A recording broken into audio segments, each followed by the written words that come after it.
On entend partout que l'IA va tuer les artistes. Que dessiner ne servira plus à rien, surtout s'il s'agit de numérique. Eh bien aujourd'hui on va tester et parler de ça. Je vais en profiter du coup pour faire du numérique et pour dessiner un tout nouvel OC sur Procreate. Une héritière vaudou qui a perdu sa main dans un pacte avec un esprit. Et à la fin de la vidéo, on va soumettre mon dessin à un logiciel qui est censé détecter si une image est faite par un humain ou par une IA. Est-ce qu'il verra la différence ? Et pourquoi je ne pense pas qu'on entre dans l'ère de la mort de l'art ? Je vais vous expliquer tout ça, mais avant, faisons les présentations de Adeyemi. Est-ce que vous vous souvenez de Jimon, notre élève de la Dark Academy qui rêve de devenir grand prêtre vaudou ? Eh bien, Adeyemi, c'est sa sœur aînée, l'héritière du pouvoir familial, la future grande prêtresse, celle à qui la couronne est destinée, si l'on croit la signification de son prénom. Contrairement à son frère, Adé n'a pas besoin de fuir sa famille pour trouver puissance et enseignement. Elle est née dedans, née héritière de sa mère, née puissante. Elle a des yeux d'un rouge intense sans pupille en leur centre. Au premier regard, on pourrait la croire aveugle. Mais elle voit même trop bien. Elle perçoit la magie qui se superpose à notre monde. Les esprits, les amas de pouvoir, les traces invisibles laissées par les rituels. Là où les autres ne voient qu'un mur, elle en voit deux. Si leur mère a complètement mis de côté son fils, elle a reporté toute son exigence sur Adé. Une pression démesurée. Elle doit être la meilleure, la plus forte, la plus parfaite, en toutes circonstances. Adé comprend pas trop que Jimon puisse rêver de cette place parce que pour elle, c'est pas un rêve, c'est un poids immense, une source de stress constant et une responsabilité qu'elle n'a jamais demandé. Et cette destinée, ça l'empêche de choisir sa propre voie, sa propre vie, son propre rythme. Et dans cette quête de la parfaite héritière, sa mère l'a soumise à un rite de passage d'une intensité terrifiante. Encore enfant, Adé a été forcée d'invoquer un Loa, un esprit ancien et puissant. Le but, c'était de la faire sceller un pacte pour gagner en puissance, mais elle était jeune et elle avait tellement peur qu'elle a commis une erreur irréversible. Elle a touché l'esprit de sa main gauche. Et toucher, c'est un peu briser le sacré, briser une frontière, commettre un péché. Et dans le monde des esprits, rien ne reste impuni. Le Loa s'est donc approprié cette main qui s'était posée sur lui. Mais au lieu de la lui prendre immédiatement, il a quand même conclu un pacte. Des taches de rousseur sont apparues sur le visage d'Adé. Chacune d'elles représente une faveur, une réserve de pouvoir supplémentaire. À chaque fois qu'elle puise dans cette puissance, une tache disparaît. Et lorsque la dernière aura disparu, le Loa viendra récupérer ce qui lui appartient, sa main gauche. Alors, Adé ne perdra pas sa magie. Elle verra toujours les esprits, elle pourra toujours tracer des incantations, pratiquer, invoquer. Mais Adé est gauchère. Et sans sa main dominante, elle ne sera plus l'enfant prodige, plus l'héritière parfaite, plus la prêtresse sans faille que sa mère imagine. Elle sera diminuée, obligée de réapprendre, de s'adapter, de lutter. Sa main, bien qu'elle l'a encore, elle est déjà plus tout à fait à elle. Elle est plus froide, plus particulière. On sait pas trop en fait parce qu'elle la cache sous un gant. Et c'est aussi pour que sa mère ne voie rien. Elle a jamais osé lui avouer que ce rituel, imposé durant son enfance, lui a coûté bien plus qu'une simple épreuve. Et elle sait pas ce qui lui fait le plus peur.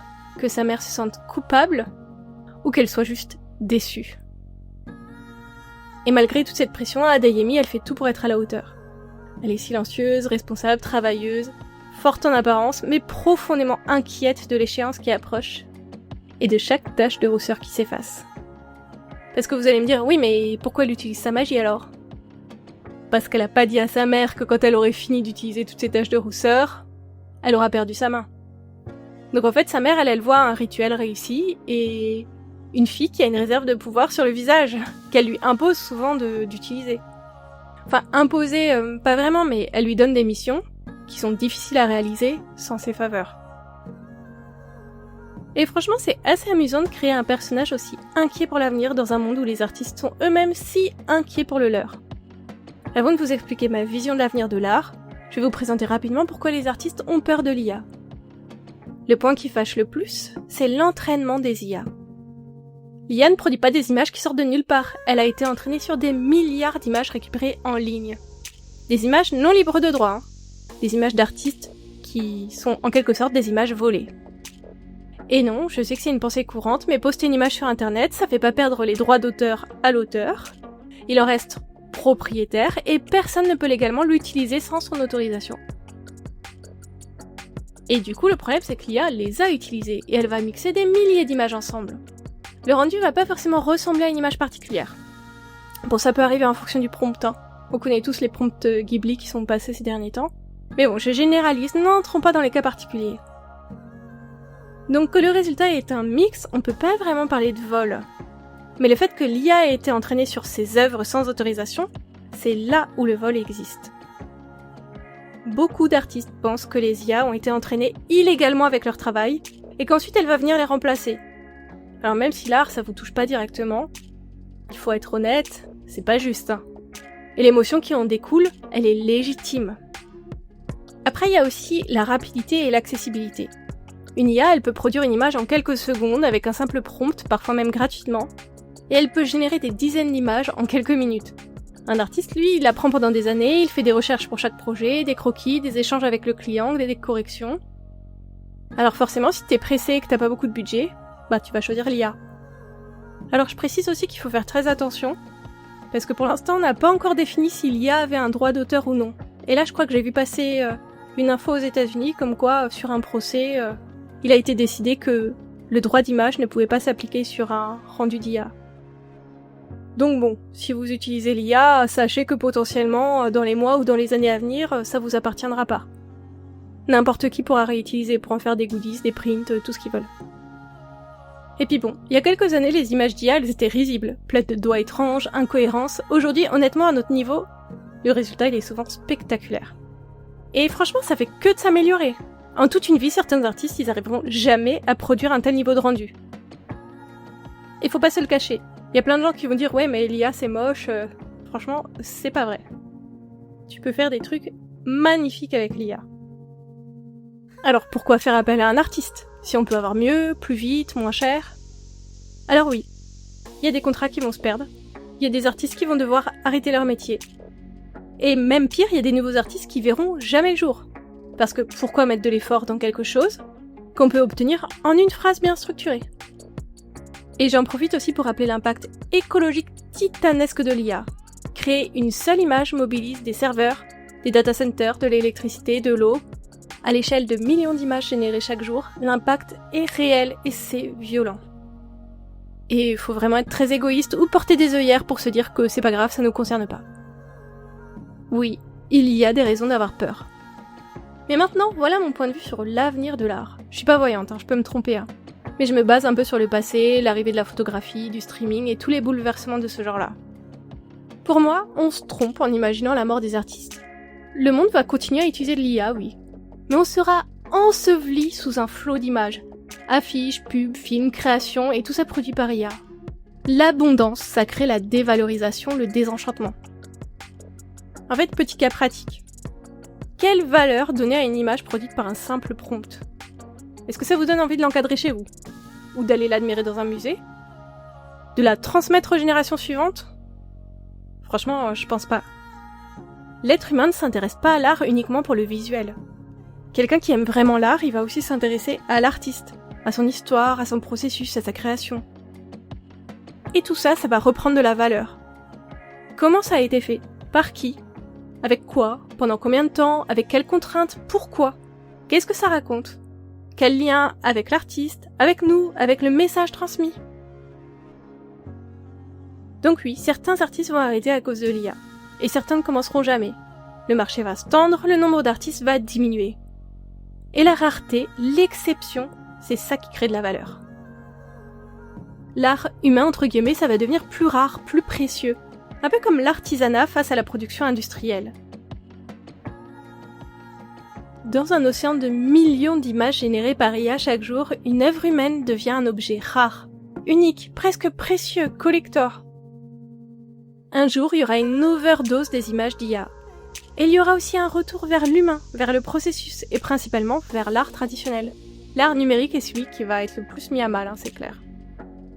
Les artistes qui auront persévéré, ils seront toujours là. Et à cause ou grâce à l'IA, ils vont développer des univers plus forts et des liens plus profonds avec leur public. Ce qui est triste dans cette vision, c'est que l'art humain, ça sera encore moins accessible qu'aujourd'hui. L'IA, elle est en train de tuer l'accessibilité de l'art humain, mais pas l'art humain lui-même. Est-ce que vous comprenez la nuance? Est-ce que j'ai réussi à vous transmettre mon point de vue? J'ai pas développé, j'ai un peu survolé parce que je voulais pas non plus que la vidéo dure 2 heures, mais plein de choses à dire sur le sujet. Et peut-être que l'angle que je vous présente aujourd'hui, c'est quelque chose que vous avez pas encore trop entendu ailleurs. Et d'ailleurs, pour en revenir à mon cas, à mon dessin, chaque œuvre créée par un artiste porte une histoire, son univers, ses choix, ses erreurs, ses doutes, ses joies. Dans mon travail, par exemple, Adeyemi, Jimon et tous mes personnages ne sont pas juste des images. Ils se construisent avec moi au fil du temps, de mes inspirations, de mes essais, de mes décisions. C'est un univers vivant, cohérent, unique, et il se nourrit de mon regard, de mes émotions, de mon expérience. Une IA, elle peut générer une image spectaculaire, mais elle va pas vous raconter une histoire de la même manière. Elle va pas créer un monde qui grandit avec son créateur ou transmettre cette intimité entre l'artiste et celui qui regarde. C'est cette profondeur, ce lien avec la personne derrière l'œuvre qui donnera encore plus de valeur à l'art humain dans un monde saturé d'images automatiques.